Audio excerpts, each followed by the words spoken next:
ধাওয়া পাল্টা ধাওয়া, গাড়ি ভাঙচুর। রোববার সকালে কুমিল্লার লাকসামের ছনগাঁও এলাকায় গণসংযোগে যান সাবেক এমপি আনোয়ারুল আজিমের মেয়ে সামিরা আজিম দোলা ও তার অনুসারীরা। সেখানে কুমিল্লা ৯ আসনের বিএনপি মনোনীত প্রার্থী আবুল কালামের সমর্থকরা ইটপাটকেল নিক্ষেপ করেন বলে অভিযোগ করেন তিনি। এক পর্যায়ে শুরু হয় ধাওয়া পাল্টা ধাওয়া, ভাঙচুর করা হয় গাড়ি। খবর পেয়ে পরিস্থিতি নিয়ন্ত্রণে আনে পুলিশ। সংঘর্ষে সামিরা আজিম দোলা সহ দুপক্ষের অন্তত ১০ জন আহত হন।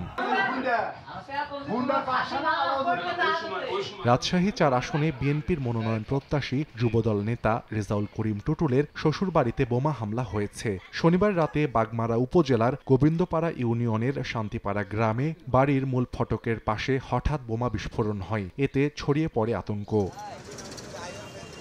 ব্রাহ্মণবাড়িয়া ৫ আসনে দলীয় মনোনয়ন দেওয়ার দাবিতে নবীনগর উপজেলায় মানববন্ধন ও বিক্ষোভ করেছেন কাজী নাজমুল হোসেন তাপসের সমর্থকরা। গাইবান্ধা ৫ আসনে বিএনপি মনোনীত প্রার্থী ফারুক আলম সরকার এবং মনোনয়ন প্রত্যাশী হয়ে দল থেকে বহিষ্কৃত নাহিদুজ্জামান রিশাতের পাল্টাপাল্টি কর্মসূচি ঘিরে রোববার রাত ১২টা পর্যন্ত ১৪৪ ধারা জারি করেছে উপজেলা প্রশাসন।